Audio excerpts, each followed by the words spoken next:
Get up. What's the matter? Betty didn't come home last night. You sure? Of course I'm sure. Maybe she stayed with a friend. Rudy, stop. Stop trying to make believe nothing's happened. Don't. You just don't want to understand. Because you don't care. You just don't care at all. Oh, for crying out loud, Madeline. Will you cut it out? Now, Betty's the only one who knows who the guy is. You don't know him. I don't know. She ain't about to tell us. So what do you want me to do? You know what I want you to do. A private detective like Mike Hammer doesn't work for nothing, even if he is a friend. We got the money we've been saving. I'm not about to blow $600 for nothing. Rudy, Betty's my sister. She's just a kid, and she's in real trouble. She's old enough to talk. If she wanted us to know who the guy was, she'd tell us. What are you doing? I'm going to see this detective friend of yours. Mad. All right. Okay. I'll go see him. I'll go with you. You heard what the doctor said. You're supposed to stay put. Will you bring him back here? Yeah, if he'll come. Rudy, you promised me. I told you I'd go see him.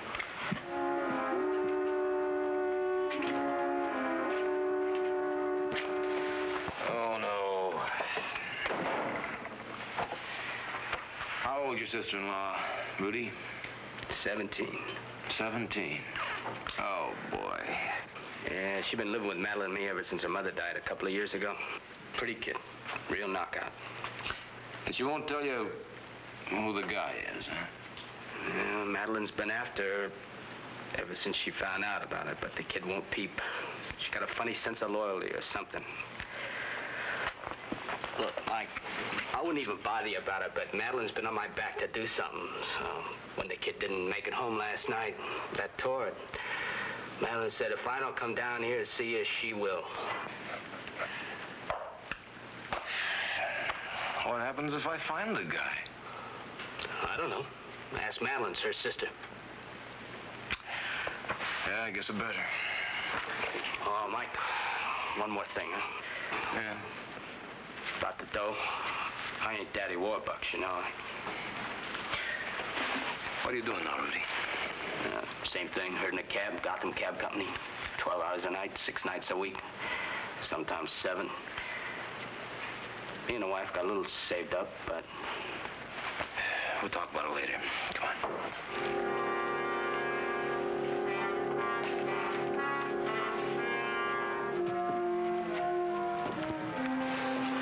So tonight, Madeline's been pretty sick lately, and she gets upset real easy, so...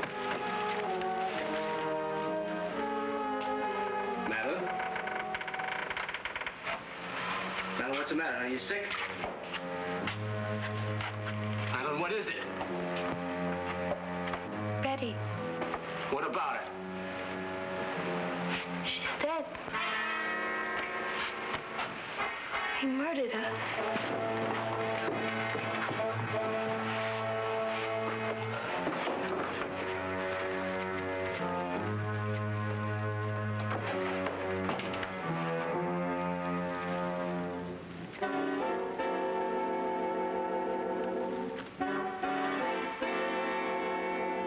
It took 10 minutes to quiet Madeline Pope and get the story from her.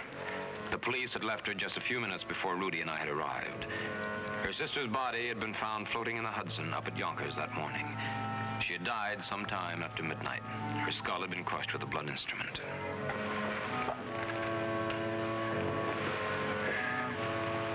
I still want you to find him, Mr. Hammer. You don't need me, Mrs. Pope. The police will find him. I want you to find him. I want you to find him and beat him within an inch of his life before you turn him over to the police.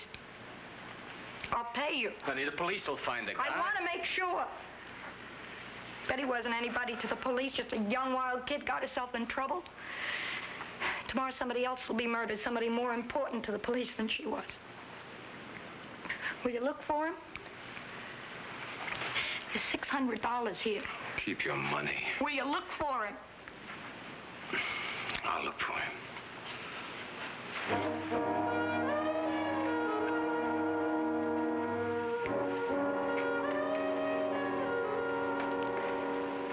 I'll be right back, honey.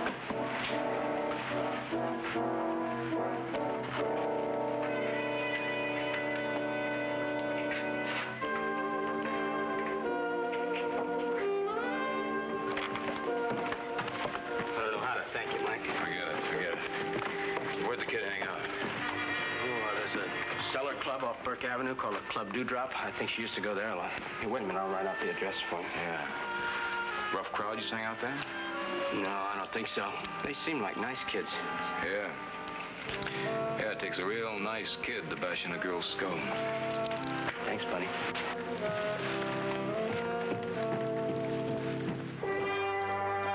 The Club Dewdrop was a 10-minute walk from the Pope apartment. The entrance was off an alley. There are a lot of places like that in New York. Basements taken over by teenagers as club rooms. Most of the clubs are pretty harmless. But like everything else in life, there's good and there's bad.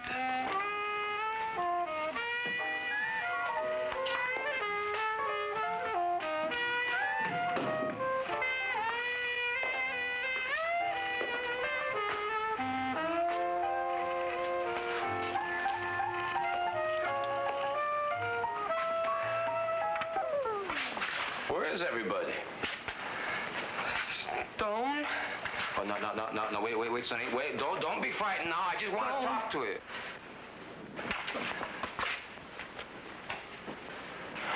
What's going on? Who's this guy? Oh, my name's Hammer. Are your parents named you yet, Sonny?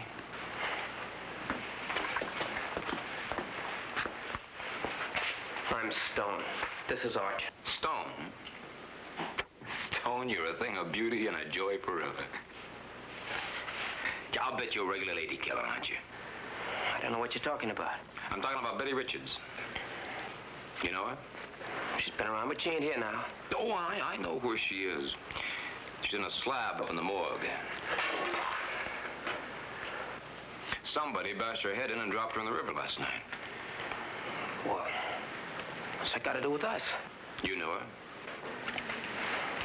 Don't mean a thing. Come on. I'm not through talking with you, Sonny. Well, I'm through with you, so take your hook off me.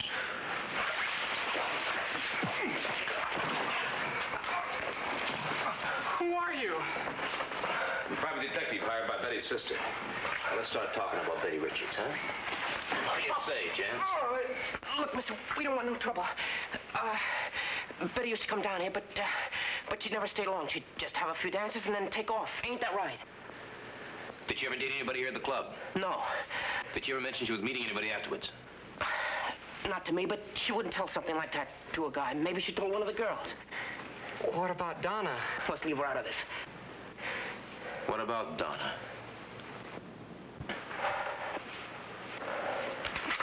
Oh, she's just one of the girls. But she used to come down here sometimes. And, well, she's older, 22, 23. 22, 23, older. She'd come down sometimes and, well, you know. Yeah, I know. Then we can leave her out of it, huh? No, we can't leave her out. Mister. Now, where does she live? In the same building where Betty lived, right across the hall. Only she won't be there now. All right, I give up. Where will she be?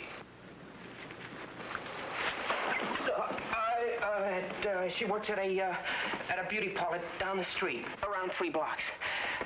Uh-huh. It's called the Cherie. The Cherie. Thank you.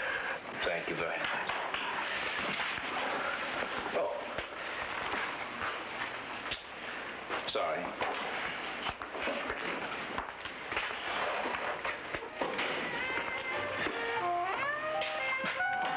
Oh, by the way, what's her last name? Crane? Crane. Yeah.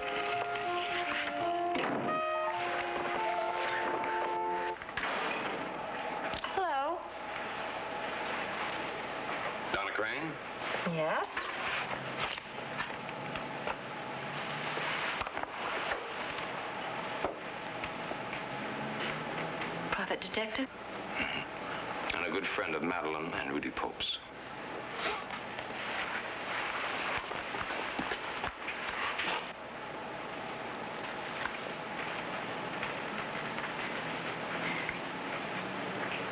Is this about Betty?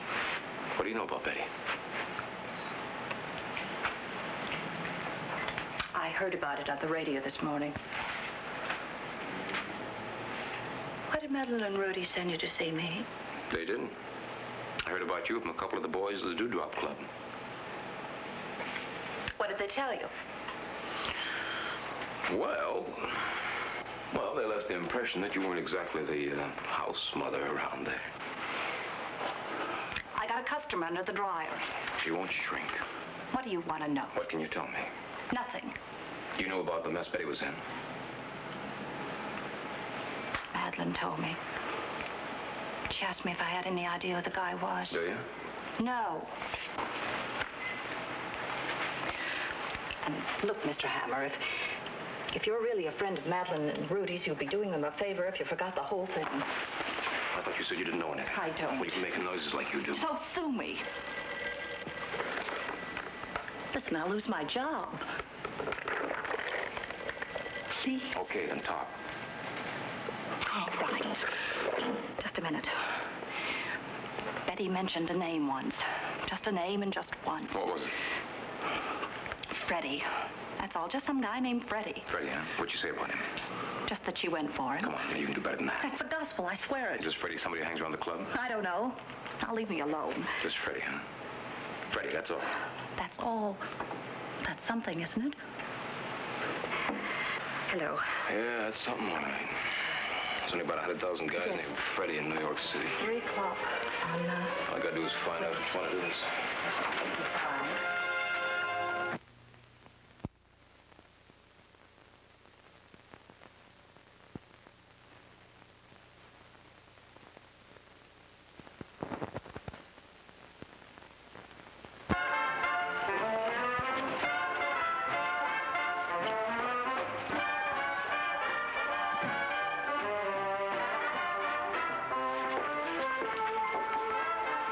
Where's your friend?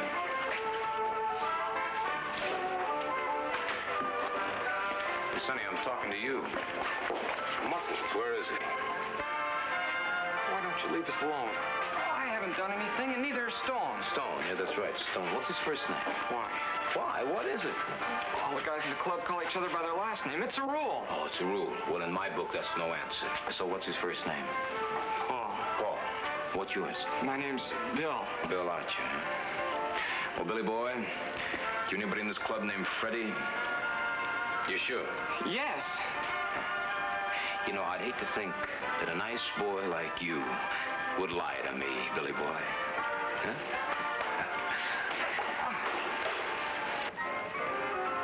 You're always dropping things. No, allow me. F. Archer. You spell Bill with an F, or maybe your name isn't Bill at all. Maybe it's Frank or Freddie, huh? Punk, I'm through playing around with you. Let go of me! Sure.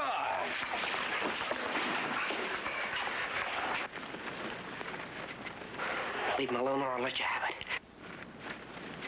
I'm warning you. I'm warning you. Go on, stop talking and start swinging, punk. Go on, start swinging. Well, your girlfriends are here. Show off a little, huh? Go on. Go on.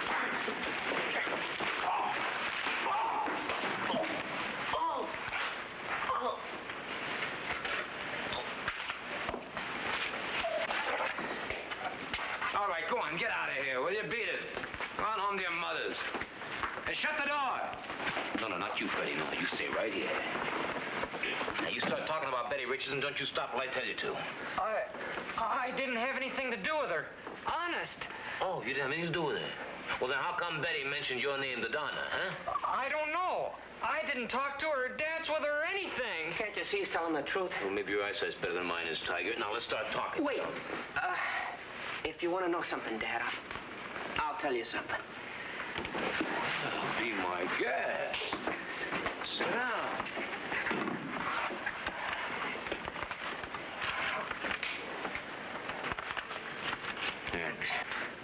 Thanks. I got to kidding around with Betty a couple of weeks ago.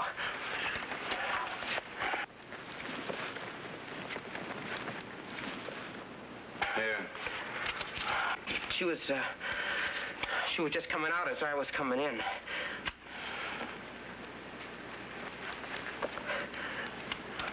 No, keep him.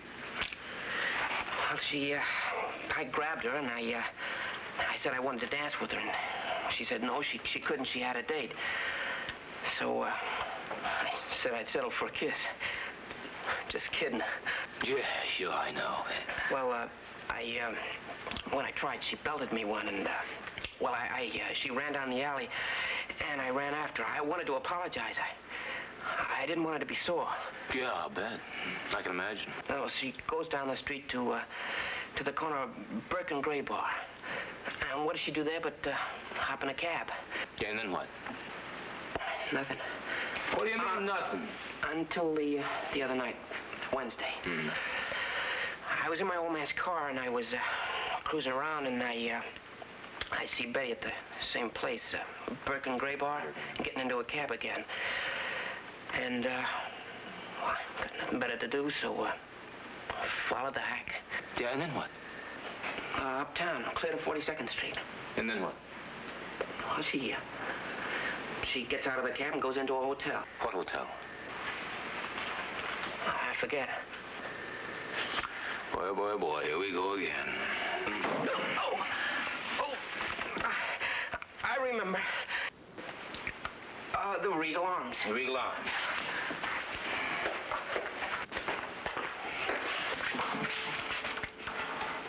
Here's a present for you. It was dark by the time I got to the Regal Arms. Times Square was dressed for the evening, wearing its neon makeup. It was a fourth-rate joint tucked in among the amusement arcades and the grindhouses and the flea circuses on 42nd Street west of Times Square.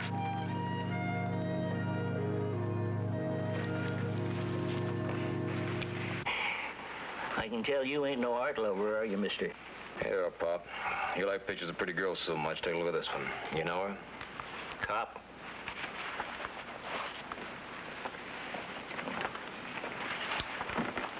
Oh, pretty little thing, isn't she? She was. She was murdered last night. Murdered? Now, who'd want to kill a pretty little thing like that? The guy she came here to meet. Came here to meet. See, now, look here. What kind of a hotel you think I'm running? I know what kind of a hotel this is, Pop. Well, just the same, I never seen her before. You mind? You bet I mind. So you get out of here or I'll call the cops. Oh, now, Pop, you want cops in here like you want a five-alarm fire. Well, okay. Okay, so the kid has been around. Stayed here 4 or 5 times last few months or so. Last time a few days ago. Here. Here she is right here, Mrs. Fred Archer. Fred Archer? Yeah, see for yourself. You ever see Mr. Archer? I ain't never seen her with anybody. Don't make no difference, though. A lot of guys I don't know coming and going here all the time. The old man was telling the truth. I was sure of it.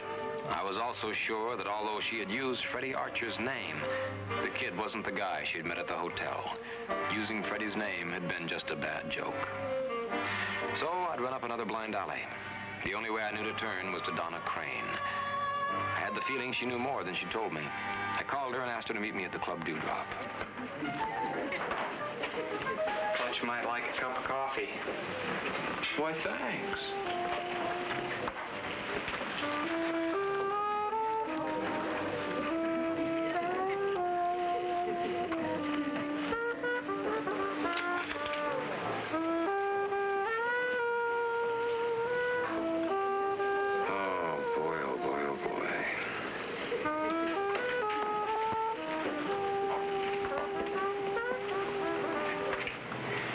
Waiting for you in the corner.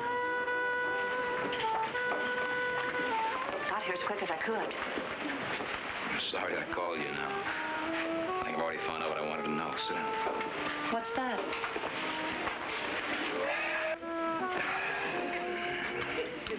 Who killed Betty? Who was it? Isn't that just a rhetorical question as far as you're concerned? What do you mean? Just this. I think you know that Rudy Pope killed Betty. Don't you? I guess. Betty talked about the guy she was in love with. Everything fit Rudy, except the name. Well, why didn't you tell me? Why were you trying to protect him? I wasn't. Well, what does it sound like to you? It wasn't Rudy I was thinking about. It was Madeline. Madeline? Yeah, she's sick, Mike. Real sick. It's her heart. And finding out about Rudy may kill her.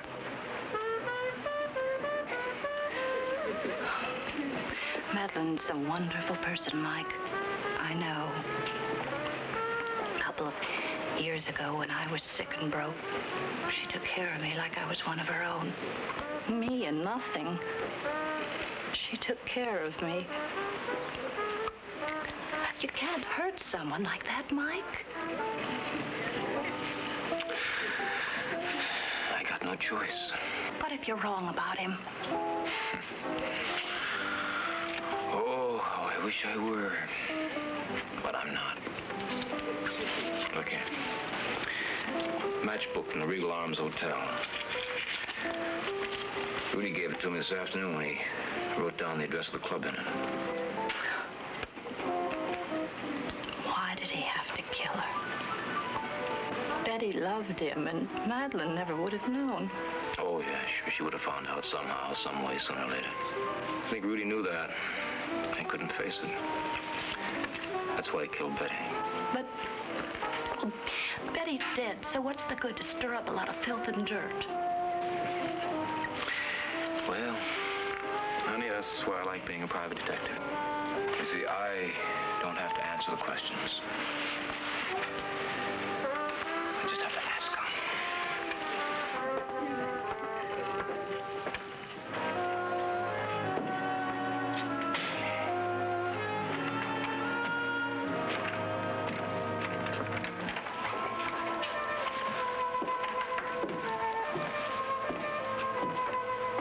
Rudy home? Yeah.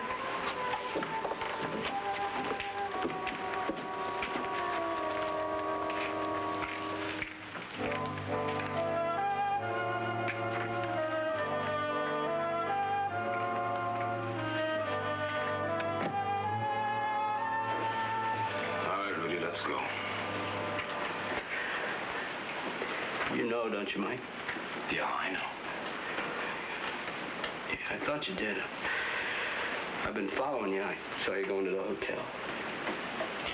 Well, then let's go, Rudy. Who would it do any good to try to explain, Mike? No. But you gotta try to understand. Like I told you, she was a real knockout. She reminded me of Madeline when Madeline was her age. Rudy, will you shut up? She kept pestering me. She was a wild one. A real wild kid. And she wouldn't leave me alone. Like I say, she reminded me so much of Matt.